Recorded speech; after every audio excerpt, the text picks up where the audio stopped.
Hello, everybody. Welcome to the Rotoworld Football Show. It is Tuesday, September 30th, 2025. I have just gotten used to it being the year 2025, and now it's 75% over. Mr. Denny Carter. And the football season, fantasy football season, already 25% over. If you go through week 17, whatever. It's a little not quite there yet, but we're getting there at some point this week. The storylines are mounting. Unfortunately, the injuries are mounting. Malik Nabers. We'll talk about the fallout there in New York City. Tyreek Hill, the fallout there in South Beach. We'll also break down the Dolphins handling the Jets Monday evening, 27-21. Not the most convincing victory anyone had ever seen, but a fairly convincing victory, then an even more convincing victory in the Mile High City. The Bengals said it couldn't get worse than it did in week 3 against the Vikings. Good news is it didn't get worse. The bad news is it didn't get better. It did not. It did not get better. It could get even worse before it gets better. They have to play the Chargers soon. Tough schedule. So we'll talk about the Broncos. We'll talk about the Bengals. We'll preview Thursday night football. The 49ers, man. Dude, listen, I know I just said it's almost October, but it's still only September as of today. Maybe the entire team should not be injured. I don't quite understand. Can we look at the training staff? What's going on there? I do not understand how almost literally, everyone, millennials always overuse literally. Almost literally the entire 49ers team is injured. Everybody.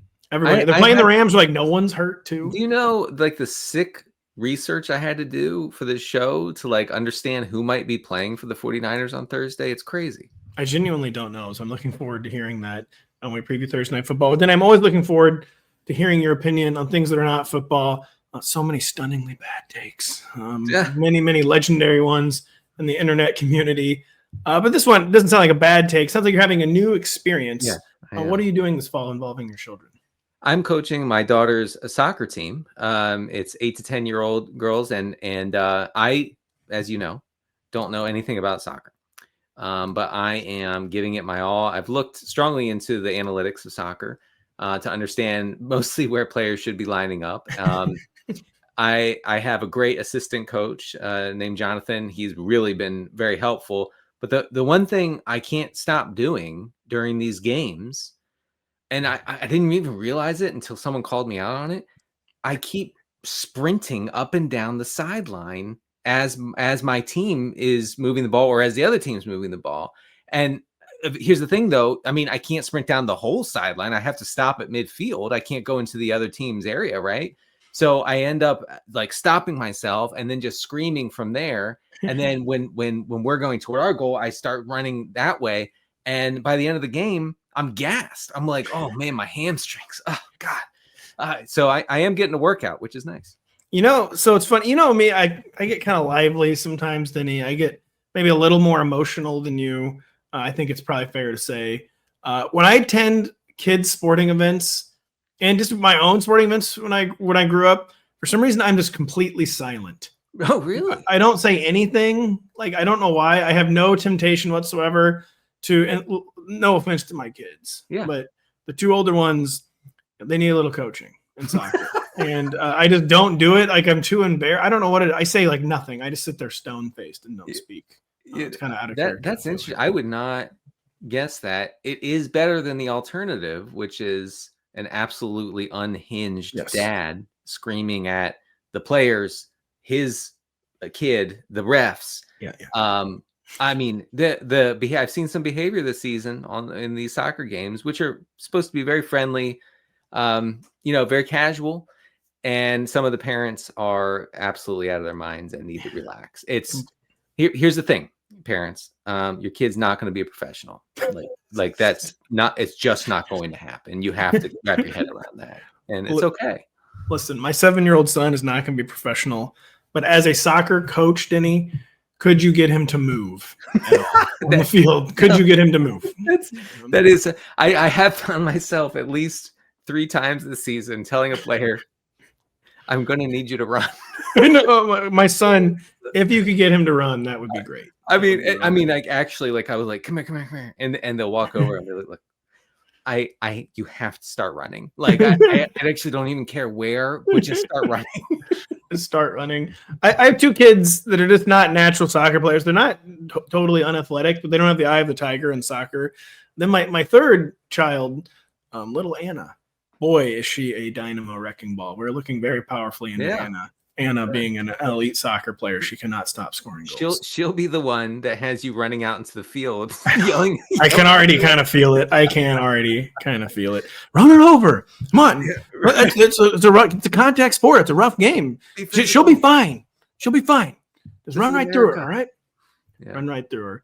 I know there's no easy segue for this next one because Monday Night Football. No, not Monday Night Football. We actually begin in New York City. Malik Nabers, Denny. We've had a lot of injuries have fallen the past 5 or 6 years. It's just something I've noticed, like being in the industry for a while, doing news in particular for a really long time, 15 or 16 years. Injuries on the whole have fallen in the NFL. But this year we're getting a lot of big name injuries. Like the guys who are getting hurt are like stars. This has been a bad year for superstar injuries. Malik Nabers, probably the biggest name yet, because he's not only like a superstar player, he's a young superstar player. Yeah. Tore his ACL, real bad stuff. Still only 22 years old. He's probably going to be fine for dynasty league purposes. I will say people both also they overrate how common torn ACLs are, and they underrate how difficult they still are to return from. I'll say, but Malik Nabers, with the extreme youth on his side, is probably going to be okay. The 2025 New York Giants, of course, are not going to be okay. Particularly ill-timed because it coincided with them breaking in a rookie quarterback in his first start. A huge part of the Jackson Dart being babied along plan was going to be easy targets to Malik Nabers. That's now gone. So that's one of the huge impacts. Just what is the overall impact of Malik Nabers' loss on the Giants and fantasy managers? The vibes were so good for 12 minutes. They were. And then the Nabers injury happened. It's really tough for these guys. I think the fallout will be this. One, the Giants are going to at least try to be ultra giga run heavy. They were almost 10% below their expected pass rate this past week against the Chargers. I can see more of that in the future. They're the second run heaviest team in the league in week 4. So we're going to see more of that. You also add to that Jackson Dart's rushing, taking away passing attempts. So we're talking about not many targets to go around. Now, I guess Wan'Dale Robinson, inserts himself as wide receiver 1 going forward. Darius Slayton, I think, would be wide receiver 2. Theo Johnson could become somewhat interesting. He is running a lot of routes out there. Could, move up the pecking order, I should say. Honestly, Cam Scatterbo is, I hate to say a winner of the situation, but is a beneficiary because the ball's got to go somewhere, and Scatterbo is commanding targets at a very high rate. So I think that's the fallout. Wan'Dale Robinson, I mean, what do you think? You think insta starter in 12-team PPR? I was almost kind of galaxy braining Wan'Dale Robinson. I wonder if this is actually bad for Wan'Dale because he's got kind of a fixed role. He's just a certain kind of player. He's a small guy who is a compiler over the middle of the field. I was almost like, man, I wonder if like Nabers being out is actually going to be bad for Wan'Dale, but that's probably overthinking it. Wan'Dale Robinson, he's a more rugged player than like Pop Douglas. He's spiked more weeks than Pop Douglas. Wan'Dale, it's hard to see how it doesn't make him a top 40 receiver, maybe even top 36. So I think I was overthinking that one. Slayton is obviously the biggest beneficiary in terms of getting like increase in target percentage or whatever. But like this is a low volume passing attack. Right. It's a guy that they never get him the ball and they don't have to.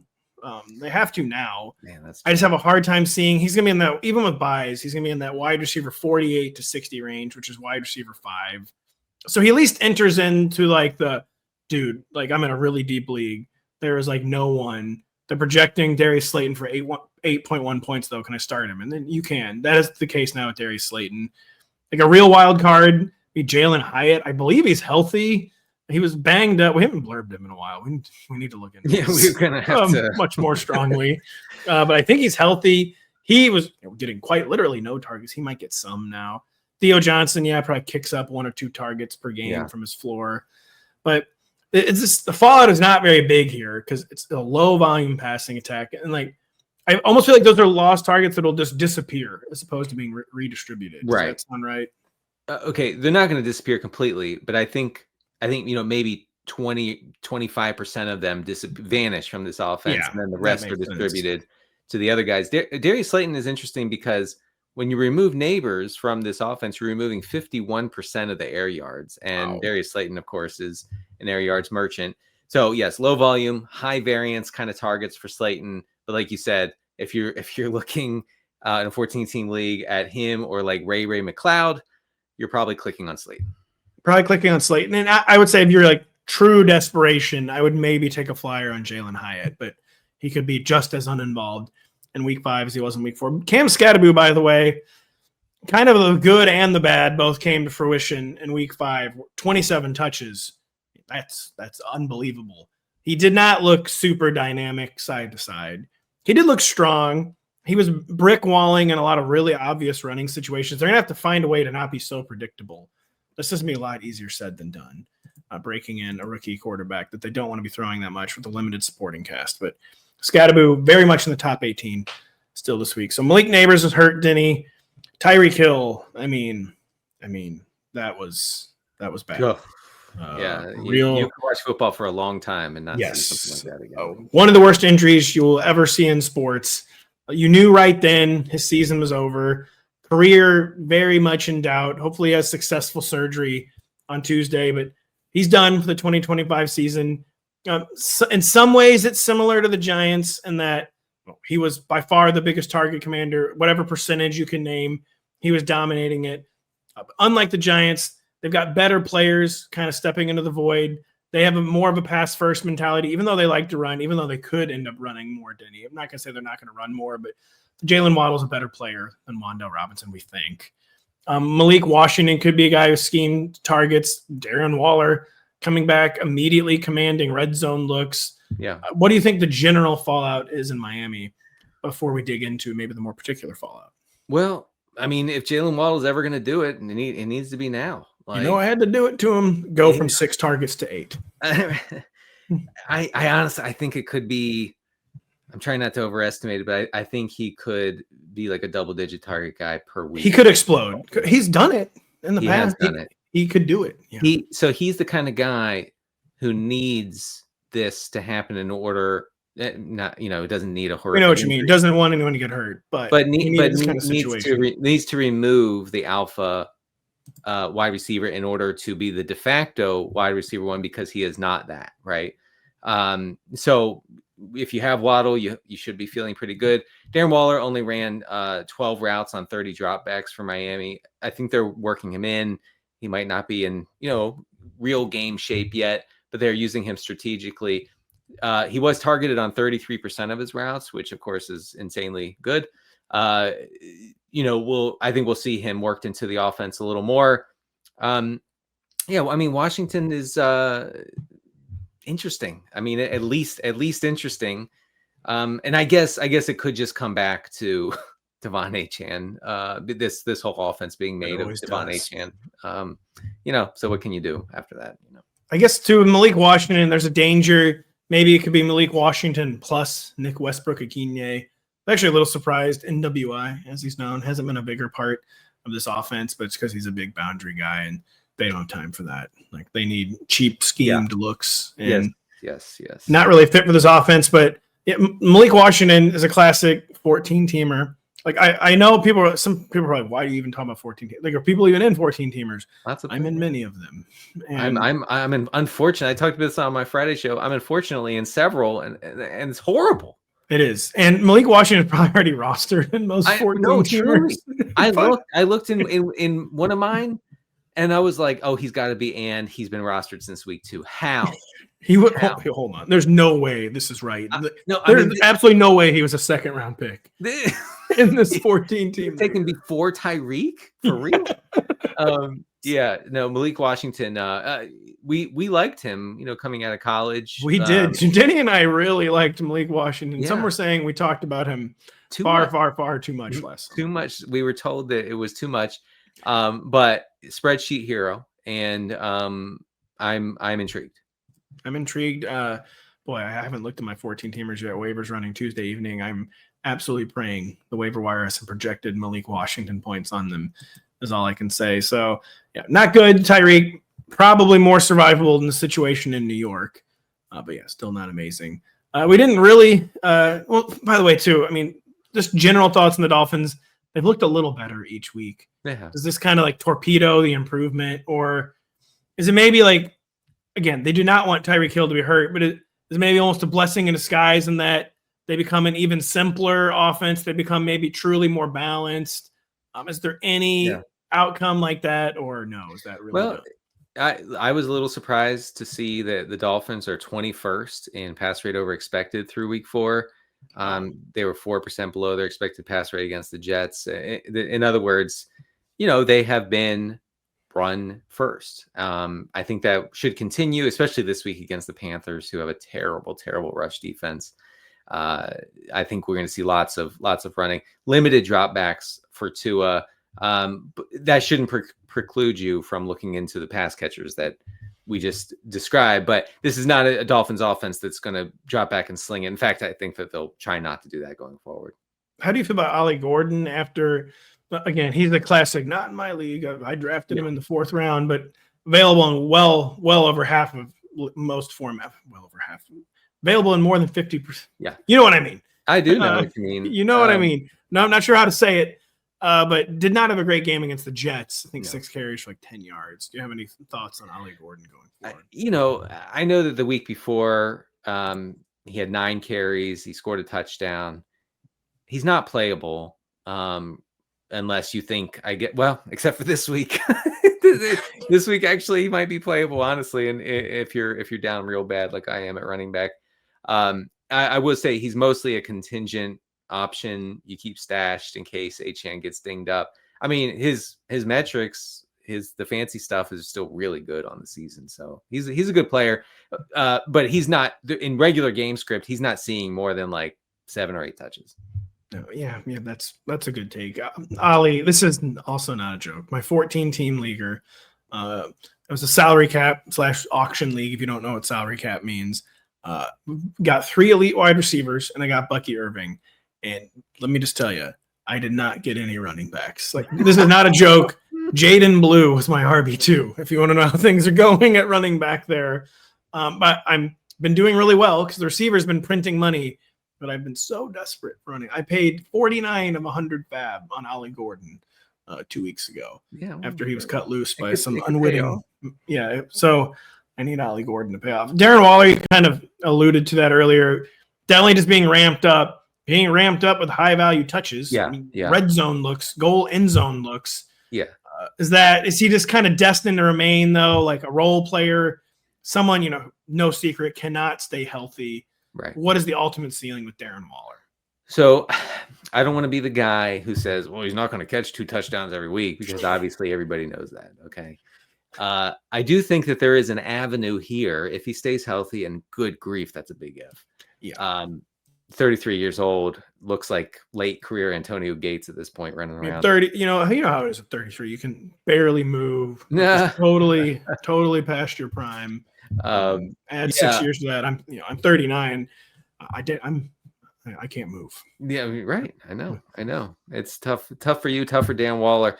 I do think that he's worth picking up if you're streaming tight ends going forward. He's not going to be a guy who sees more than, say, like 5 targets or 6 targets, something in that range. But we've seen this many times.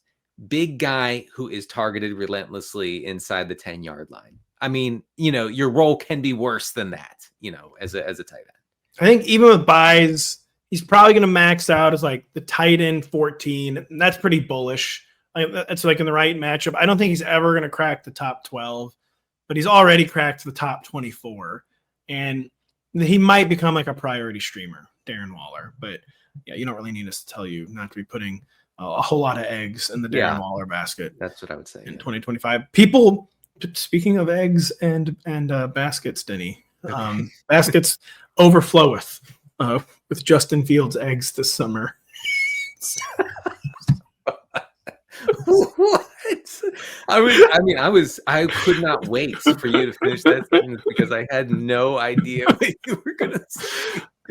put Wait, a are lot you of saying your Justin Fields bags are full of eggs? no, not me, but there was a lot of people who put a lot of eggs in their Justin Fields baskets this summer. That was me for sure. They were feeling good after week 1, considerably less so after week 2. They were feeling numb and cold when he didn't play in week 3. Now they're all warm again after week 4. Where, I mean, listen, one of the most unseemly passing displays I've ever seen. He can't complete a throw against a bad defense, but he can run. Oh, yeah. And he's been more QB1 than not this year. The state of the Justin Fields, Denny, as we head into week 5. Yeah, just a horrible passer. Just someone who So could not be a worse passer. It's actually unreal. bad. Yeah. It's just not going to happen. One of the best passers in college football comes into the league and cannot complete a pass. It is interesting. But is a great runner. 24 rushing attempts through 3 games. It's honestly 2.5 games because he left that one game with the That's head true. injury. That's right. 7.5 yards per rush. That's pretty good. 5 of his 24 rushes have gone for at least 10 yards. 2 have gone for 20 plus. So, you know, I mean, he's just so efficient as a rusher. And as you saw last night, if you watched that game, he is making 1 read, maybe 2, and he's taking off. And we like that. Now, you don't like it if you're a Garrett Wilson drafter and you're dying for your guy to get a little bit more action. And Kyle did nothing wrong when he said that Tyrod Taylor is way, way better for Garrett Wilson than Justin Fields. That's true. Go ahead. He's better. I will say it can go either way when someone is the literal only receiver in the offense. Like we were worried about with JSN. We were worried about it with Garrett Wilson. JSN is proving to be maybe not the only receiver for the Seahawks, but it's working for him. It's mostly worked so far for Garrett Wilson somehow, I'll say. Like it's working better than I expected in 2 of 4 games, which is fine. Yeah, no, that's true. So it's weird to say this, but Garrett Wilson is going to be game script dependent because if the Jets are in neutral game script, they're going to run the ball. Like in the first drive against Miami, 11 of 12 plays were running plays in that first drive. So that's not good for your wide receiver 2, I guess, on your fantasy team, but you'll take the spikes. You'll get some spikes, but there will be games like last night. So Fields, by the way, got hurt. Almost certainly, if you drafted Fields, if you were rostering Fields in week 1, you've added some sort of piggyback, some sort of complement. You are starting Justin Fields in week 5, though, because they're playing the Dallas Cowboys. So it doesn't really matter who the complement is on your roster. You have to play Justin Fields against the Dallas Cowboys. That's exactly it. I got some questions on the Friday Q&A stream about like, can I play Justin Fields? And the answer is almost always yes. I mean, just from a process standpoint, like what about in week 6? They're playing the Broncos somewhere in Europe. I don't know where. It doesn't say on this. It just says 8:30 Central for the kickoff in the morning. Can he sail across the Atlantic Ocean, start against the Denver Broncos? What do you say, Denny? It's a bad spot. That's what I say. It's a bad spot. Bad spot. He's going to be hit a lot, like my guy Jake Browning. We'll talk about him in a second. But honestly, like a quarterback who's going to rush the ball 8 to 12 times is really hard to bench. Is the only thing I'd say there. Even against a whole pack of Broncos in London, England, we're probably starting Justin Fields, Denny Carter, Braelon Allen. We weren't really starting him. He's banged up now, knee injury. He's probably undergoing an MRI. I mean, Braelon Allen had not established standalone fantasy value. He continues to curb Breece Hall's. Breece off to a pretty solid start, though. What is the fallout from a Braelon Allen injury other than makes Breece much more secure, maybe a more secure RB1 than high-end RB2? Yeah, through 4 weeks, Breece Hall has 52 rushing attempts. Braelon Allen has 18, and Isaiah Davis has 5. Isaiah Davis, mostly a receiving back, of course. Braelon Allen has been as bad as he was last year. Let me cut you off real quick, too. He's apparently going to be placed on injured reserve, didn't he? So we do know it's out at least 4 weeks. Breece, I mean, yeah, I think, Breece gets more rushing action. He probably gets a few more routes as well. Isaiah Davis becomes an interesting pickup in deep formats. I hate to keep saying that, but it's true. I mean, it's very true. I mean, if you're in a 10-team league, you don't care about Isaiah Davis. You don't care about any of this. But if you're Why are you here? No, stay here. Stay here. We'll talk about 10-teamers. Yeah, but if you're thirsty like I am for running back help, you're looking so powerfully into Isaiah Davis, you can't focus on anything else. So Isaiah Davis got a very critical touch in the game last night and did not convert it. No, he didn't. I do think he has some juice, though. I think so too. They seem to really, really, really like him. They really like. Here's the only back they don't like is Breece Hall. Like they love Braelon Allen. I know. They love Davis. They've never said a word about Breece Hall. It's crazy. Boy, they absolutely love Braelon. We loved him at the Jets and Dolphins, but we've got to move on. We have to take a short break. We will be right back after this. Sunday evening, it's an AFC East showdown when Josh Allen and the Bills defend their home turf against Drake May and the Patriots in prime time. Coverage of the battle, begins at 7 p.m. Eastern on NBC and Peacock. Boy, Drake May, loving my Drake May bags. Yeah, it's fun so far. I had no May quote-unquote bags at all, except for in my most important league, super quarterback heavy. He was my quarterback 3. It's too difficult to get into, but he has moved ahead. He has moved ahead of Trevor Lawrence, though. With extreme efficiency. Yeah. Don't before you scoff. The rules are really crazy. You probably never heard of them. I can't really explain them on the show. I actually can't. It's way too difficult to explain. But I'm very interested. Here's what I'll say about Drake May. I drafted him out of pure desperation in our Guillotine League with Matthew Perry and the guys from the Fantasy Football Happy Hour show, and I have been enjoying that situation. Boy, the Guillotine League, you start 2 wide receivers. You can start up to 4. You only have to start 2. I have no receiver depth whatsoever.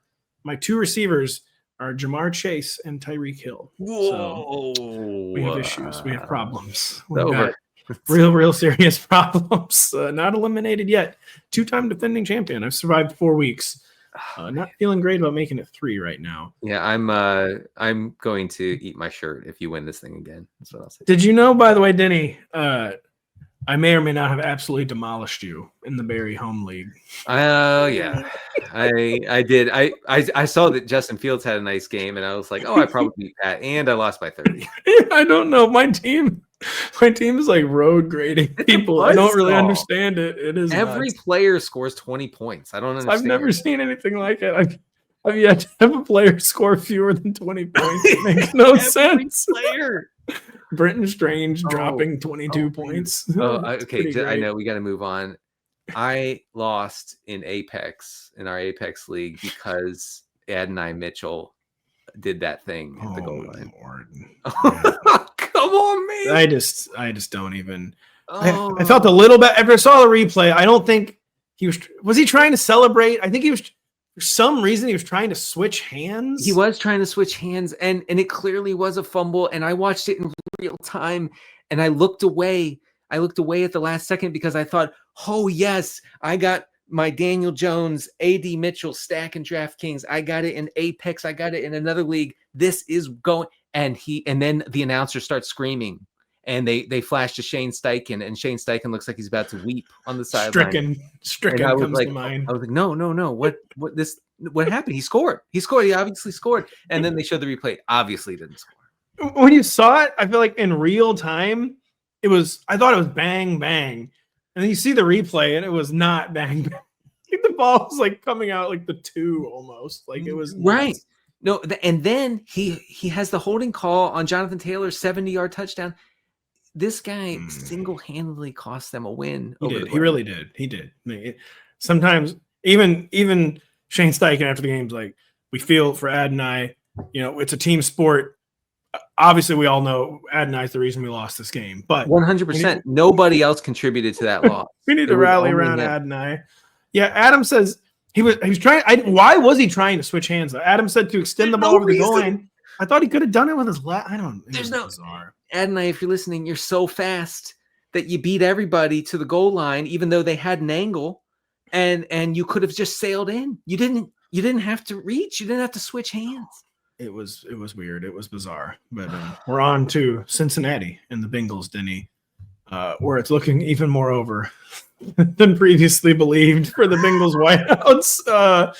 Listen, 2 really, really tough back-to-back matchups, but the tough matchups aren't disappearing for the Bengals. I had their schedule opened and I somehow closed it. I'm trying to pull it up. I think it lightens up a little bit this week, Denny, as I speak. Yeah, sort of. The Detroit Lions, it's at least a positive scoring environment. And then it's at Green Bay. Like, that looked like a much tougher matchup 2 weeks ago, I'll say. The Packers, what's the deal with the Packers? Can they just stop being frauds for seriously 5 minutes? Can the Packers stop being frauds for 5 minutes? They're so scared. And this is very weird because LaFleur is not usually scared, but he's very scared this year. No, he's actually always scared. I'm going to take umbrage. He's one of those scaredest coaches in the league. And you know when he wasn't scared? When Malik Willis was the quarterback. Oh, yeah, that's true. Scared. Yeah, because that's what he likes. He wants to run the ball. Well, he wants to be smash mouth. Here's the thing. Didn't have anything to lose. You lost Jordan Love. You have this Malik Willis guy who, at the time, his trajectory was straight out of the league. And so no pressure, nothing to lose. He lets it rip. They get a lead every week now, and he instantly just turtles.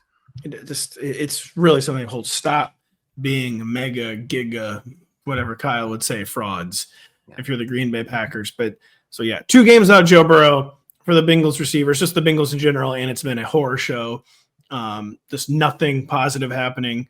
Jamar Chase, back-to-back games of essentially five catches in back-to-back games. I think it was like 60 yards against the Vikings, 23 against the Broncos. T. Higgins totally disappeared. Again, 2 really tough matchups. They're 2 toughest matchups they're going to have for a while, but it's not really letting up. Like I said, Jake Browning failing the eye test, bombing the box scores. Where are we at with Jamar Chase and T. Higgins? I don't usually put a lot of stock in like offensive line play as far as like the determining factor in fantasy production. But I got to say that watching that game last night against Denver and then looking at the stats today, this offensive line is so bad. I think there is a line, and I think they've crossed the line into they're so bad that this offense literally can't function. Before Joe Burrow ended the season with the toe injury, he was pressured on. Listen, he might come back.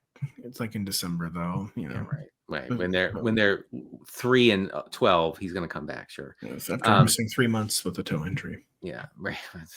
Big toe injury, but I'm super tough. When I injure my toe, I only cry a little bit. That's me too. I very few tears, I would say. Burrow was pressured on 46% of his dropbacks. That was the second highest rate in the league before that injury. Jake Browning has been targeted at a 40% rate. That's top 10, bottom 10, however you want to say it. Jake Browning is averaging 2.9 yards per attempt when pressured. Jake Browning cannot operate with this sort of pressure. He's the kind of quarterback, he's a 7-on-7 flag football type quarterback. Yes. And if you can create that atmosphere, that environment for him, I think he can cook. We saw that. We've seen that. He can't do it here. He can't do it like this with all this pressure. So, yeah, until that's fixed, and I don't understand how it'll be fixed, mostly because the Bengals refuse to change. Last night, they're running 4 and 5 receivers against this Broncos defense that's just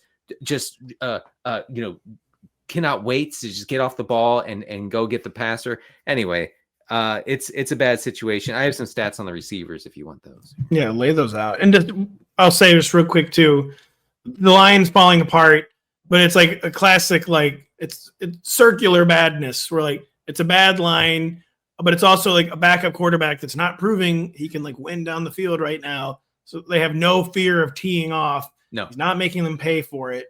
He has to make them pay for it at some point. Right. But we haven't seen anything to indicate that he's going to. What are the stats you're seeing, Tim? Yeah, Jamar Chase, since Browning, I keep forgetting his name, since Browning took over, 27% of the air yards in this offense and 27% of the targets, 5.1 air yards per target for Jamar Chase. That is really hideous. T. Higgins is the opposite. 16 air yards per target. He's seen 15% of the targets, 47% of the total air yards. So he's the downfield guy. Jamar Chase is the scammy option, but he can't even hit. He's not even hitting Jamar Chase on those.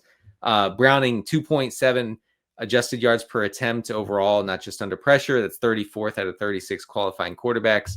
Only Cam Ward has been less accurate. Curious. You said Cam Ward would be good. Don't tell Kevin Clark, but it's not looking good for our guy. I've personally never heard of the Titans, so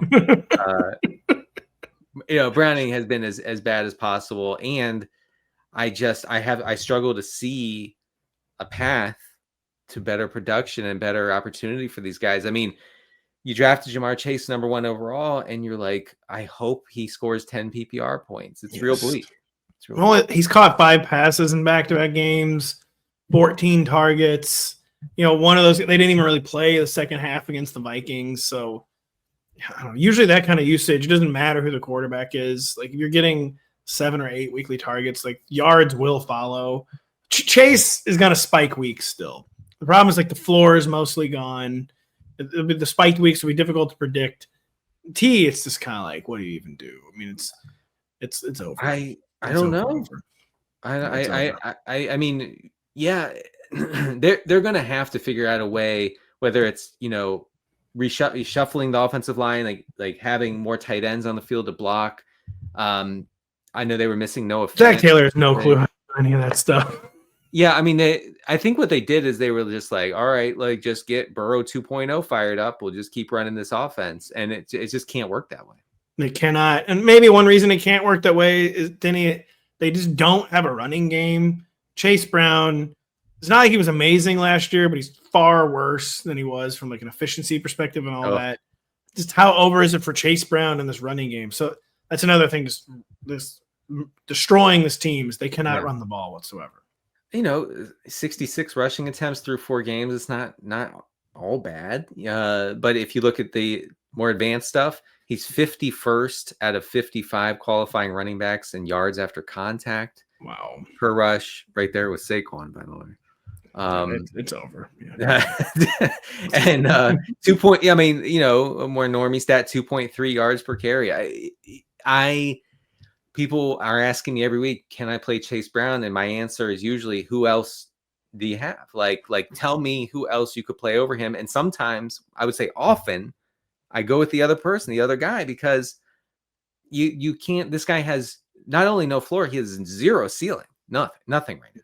Yeah, 20 carries for 43 yards in 2 weeks out of Joe Burrow, which stunningly actually matches his line from week 1, his infamous 21 carry, 43-yard outing against the Cleveland Browns. So another victim, I think, of an offensive line that is so bad that it actually tanks everybody's value in this offense. And that doesn't happen very often. I want folks to know, like, I don't like when people say, Trevor Lawrence doesn't have the greatest offensive line of all time, so he can't be good. I don't want to hear that. He actually does have a great offensive line. He's in the pocket longer than anybody in the league right now. I feel like he's never not in the pocket and not throwing the ball. This Bengals offensive line is a fantasy killer for all these guys. And the guy too. I mean, the main problem is the quarterback and the running game aren't good enough to take pressure off the line. So it's just like there's no way to hide it. And it's we can't hide it. That's what I mean. The season's already started. We're a quarter of the way almost through this thing. And what do you do? I was looking at the PFF grades for these Bengals starters on the offensive line, and like almost all of them are in the bottom like 10% of the grades. I don't think I've seen this. It's really odd and really bad. Remember when the season used to have a quarter poll when there was 16 games and this thing's made sense? And you could say that we were 25%. Is there an uglier number than 17 in the entire system we have? I think 17 might be the single ugliest number. Is it the ugliest? I'm trying to think here. I would go, if you're talking about 20 and under, I might go 19. 19's awful. I think 17 is even worse. 15 is kind of a beautiful number. 13 has some history, some gravitas to it. It's unlucky. 17 is just like, what do you do? What are you doing here? 17. What do you do? The world makes no sense when we have 17 games. It does make no sense. It made no sense that Bo Nix actually made a lot of sense. Was terrible in weeks 1 to 3. Was not looking very good. He needed a good matchup. He needed to rock said good matchup for us to have faith in him going forward. He got the good matchup. He rocked it, Denny. Yeah. Signs of life from Bo Nix. How good do we feel going forward about Bo Nix? Matchup dependent. Yeah, it doesn't get better than this because you're talking about the the Broncos have the best offensive line in the NFL. Bengals have one of the worst defensive lines. Bo Nix was always going to have all day to just sit back there and pick these guys apart, and that's what he did. He took advantage of a good matchup, and that's what you want. He's still checking down at a pretty good rate here. I'm sorry, I have to look this up real quick. Bo Nix, 6.7 air yards per attempt. That's 17th among 33 quarterbacks. So that actually has ticked up considerably over the past 2 weeks. So playing the Eagles this week, I'm going to say the Eagles defense is going to be slightly more challenging than Cincinnati. I honestly, in a 12-team league, I would not feel compelled to play. Let's put it this way. You have Bo Nix, you have Justin Fields, you're easily playing Fields. Absolutely. Yeah, it just strikes me as very, very matchup sensitive. And they've had some tough matchups. The really tough one in the Eagles, then an easier one also in Europe somehow against the Jets. How many teams are we sending? I mean, this is absolutely nuts. Are there 2 games? No, okay, that was the Jets earlier. I was like, are there 2 London games in week 6? There's not. But he has the Jets, then he has the Giants, which could go either way. Kind of a great pass rush for the Giants. And he has the Cowboys. Then he has the Texans. So it's like you're on the every other week Bo Nix diet. Yes, you are actually. Yeah, because you really don't want to play him. Superflex is different, but one quarterback, you really don't want to play him if you don't have to. But if you can play him in a nice matchup, he can get there because his surrounding cast is really good. And like I said, his offensive line means a lot in that he is able to just sit back there and do his thing. So Bo Nix, you might have drafted him to be an every week starter. I think that is the takeaway, is that he's got to be piggybacking with someone else, paired with someone else, which is not what you wanted, but it could be worse. Things really couldn't be worse with RJ Harvey, but finally showed some signs of life last night. 14 carries for RJ Harvey, got an actual workload, caught a touchdown, 98 yards from scrimmage, couldn't quite get to 100. Yeah. Not a competitive game, not a competitive second half. It was just about like this not being a close contest is the only reason things were different for RJ Harvey. I think so. J.K. Dobbins led the backfield with 16 carries for 101 yards. RJ Harvey's an explosive option. And I think that he has a shot now to maybe take over, maybe just split 50-50 with Dobbins in the coming weeks. I do think Dobbins, at least for now, is going to be the top option. They really trust him as a pass protector, as a guy who doesn't make mistakes. Harvey obviously is getting there. I think he's proving himself, but did have a really rough August, and it's only late September, so I think it'll take some time.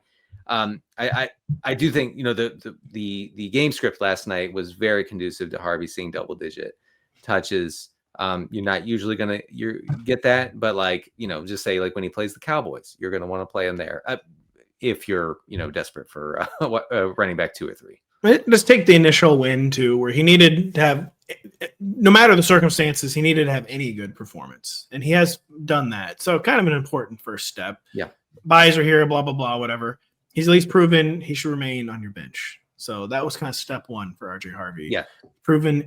J.K. Dobbins, the littler the thing is, the better he does it, and now he's even okay at the big things. He's getting more efficient somehow. I guess the further he gets removed from these traumatic lower body injuries, he's just actually improving.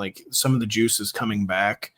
So it's a really crazy career arc for J.K. Dobbins. Yes, yes, it is. I credit to him because, to come back from it was an ACL and an Achilles. The double whammy you do not want for a running back. Yeah. Wow. Credit to him, credit to us for breaking down those games. We'll be right back after this to end by previewing 49ers at Rams. Tune in to NBC Sports Now for all the biggest stories in sports, beginning at 7 a.m. Eastern with PFT Live, followed by the Dan Patrick Show, the Dan Lebitard Show with Stu Gatz, Fantasy Football Happy Hour, and Chris Sims Unbuttoned. The NBC Sports Now channel is available on Peacock, the Roku channel, Samsung TV Plus, and more. Visit NBCSports.com/now for more details. If any of these shows want something to talk about besides football, they could talk about how Hein Bloom is bringing winning baseball back to St. Louis. That's just my 2 cents. For Dan Patrick, or for Dan Lebitard, Hein Bloom and the Cardinals, we're coming. All right, we're coming for you. This time it counts. It does count. It counts. It always counts in San Francisco, and by it I mean injuries. Just they're lining up. It's almost like it's like a movie that's being cast. All right, Juwan, this week you got ribs this week. All right, Pearsall, PCL. That seems kind of all right. Whatever, PCL for Ricky Pearsall. Make sure to tell reporters that your knee feels unstable after the game. Yeah, real great. Yeah, Kyle Shanahan, I'm sure, didn't at all want to die after hearing one of his players admit, my knee was unstable. Yeah, well, Kyle Shanahan said, "Ricky, you want to take him in the MRI room with you? Have the reporters document your entire medical history. Yeah. So whatever happened to HIPAA? Yeah, what did happen to HIPAA? Injury apocalypse for the 49ers. It's just getting tedious. What do you even say? I mean, of course, what a surprise. The most injured team in the league has to play Thursday night, too. Yeah, I know. Somehow. It's just tedious. Oh. What do you even say about the 49ers receivers, Denny? Purdy is questionable, very questionable. Yeah, I come on, man. With the toe. What is going on? Truly, what is going on? Listen to this. It's even weirder. Mac Jones has a nagging knee injury that kept him out of practice all last week. And now he might have to start on one leg. Producer Adam said the line for this Thursday night game has gone Rams -3 to Rams -5.5. It's got to keep going. It should be 7.5, 8.5. There's no. Oh my God, it's 6.5 now. I mean, 6.5. These guys aren't playing. I mean, yeah. This is ridiculous. They should. I mean, hey, producer Adam, can you find out who the QB3 is for the Niners? I actually forgot to look that up. And then real quick, by the way, I know that I said, this is a home game for the Rams. Everyone knows the stadium will be 90% 49ers fans. I'm contractually obligated to mention that as a Stan Kroenke, been jilted by him, lets the stadium get taken over by every other fan base in the league. So the game is in LA. It still will be a 49ers home game. So let me make that clear. Who cares? I mean, it's this thing. It could be ugly. Kendrick Bourne. Oh my God, Adam sharing some stuff. Information. Mr. Adam is breaking some news to us, at least. A fella named Curtis Rourke. Well, from watching some Saturday football over the years. Yeah, he's the QB3 for the Niners. He is out. He's out. That is rather stunning. Hey, they're gonna have to. What are they gonna do, man? Anyway, Mac Jones would start if Purdy can't go. Kendrick Bourne might be the wide receiver 1 in this thing. It's really quite bleak. Sky Moore could be an every down player. Jake Tunges is going to be the top pass catcher, I think, for the Niners. It's Tunges season. Oh! I did look this up. I have to share this. I looked this up. The NFL record for running back targets in a game belongs to Alvin Kamara. He saw 20 targets in a game in 2018. What a joke. CMC could break that record in this game. I really truly believe that because there's nobody else to throw it to. No, so it's just we can't even really break down the 49ers passing attack because we don't have complete information. The game's on Thursday. We'll keep updating it on the website. We'll try to tackle the situation as best we can in our various articles.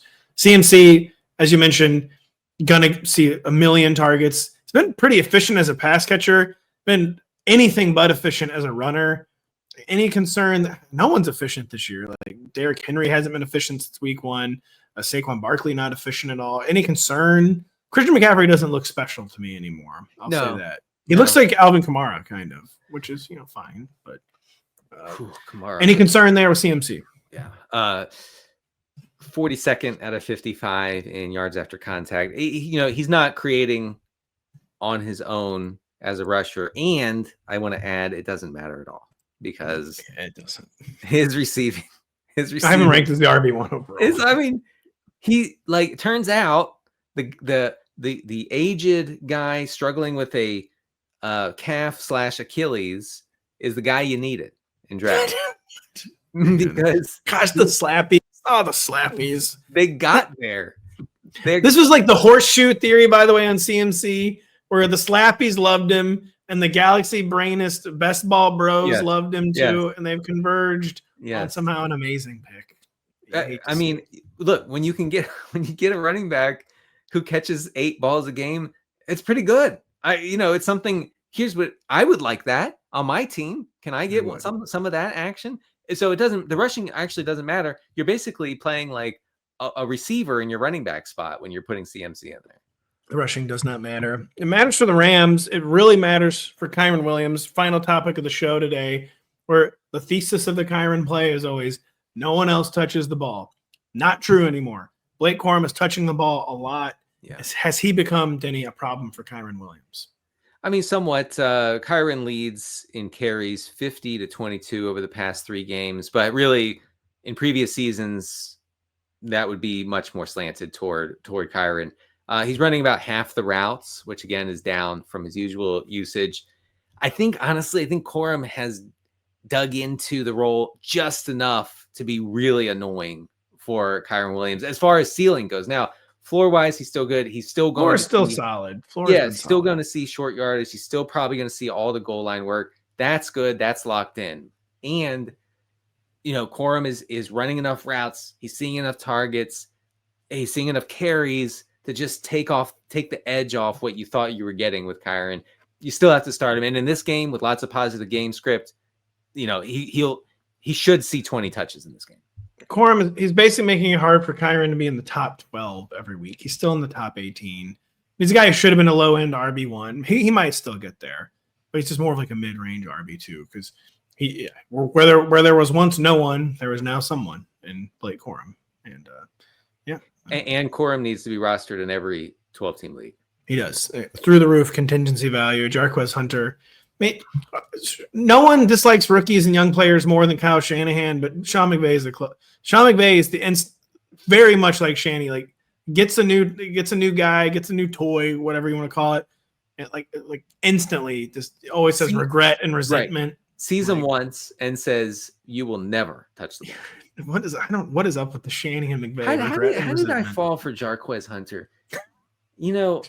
Like Blake Corum was there in every best ball draft. Every single one I could have taken him.